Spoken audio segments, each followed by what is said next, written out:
This country has 279,834,232 internet users, according to InternetLiveStats.com. In this age of information, the politically like-minded can gather online, like they used to in the social clubs and bars back in the 1700s, to discuss the world around them. But this is an instantly national network. Millennials are coming to age in a world very different from the world their parents grew up in. These young whippersnappers today are the first generation to grow up with the internet. The information's all there online, easy to get, but you have to have an interest. All information is online, easy to get, but I'm not going to go look up how to train your dog to be a show dog, even though it's there, because I'm not interested in it. Do you have a dog? So, no, I have a cat. Oh, okay. Good luck training And them. I'm not looking up that either. There probably are websites for that, though, definitely. I'm sure there are. There's websites for everything. So you have to have the interest. So I think millennials, it's funny. Even when I was that age, the interest in politics was more visceral. There would be times, depending on where you were, I went to the Ohio State University, and we had the whole thing that happened further north with Kent State, and that did provoke political interest, just as the Vietnam War provoked political interest. But absent those types of motivating factors, we weren't all that. We certainly weren't politically savvy, even with those things. We thought we knew what we were talking about.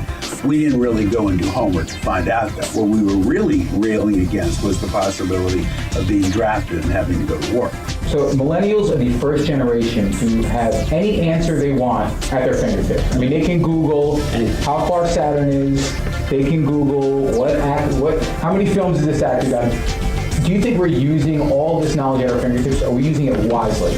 No, I think that before, knowledge was a lot harder to attain, and so hard work and use of that knowledge was much more everywhere, widespread. But I think now that it's become so easy to get that knowledge, we're not using it correctly. I think there are so many ways to do so many good things, and people are just lazy.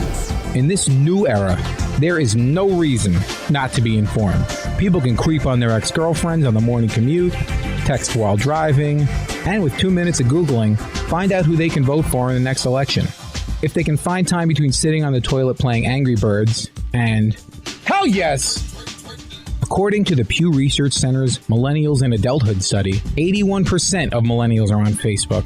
A whole new universe of social interactions, opinions, news stories, poking, whatever the hell poking is. President Barack Obama and Mr. N the Fed himself, Dr. Ron Paul, were the first politicians to use this tool wisely. And by wisely, I mean take advantage of the unrealistic expectations of idealistic young people who are clueless about how this nation functions.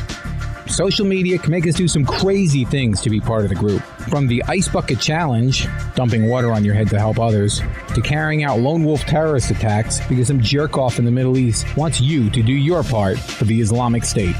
Americans are more intertwined with each other than ever before. Will this new togetherness mean a more unified national culture? Or will this mean a bigger national government?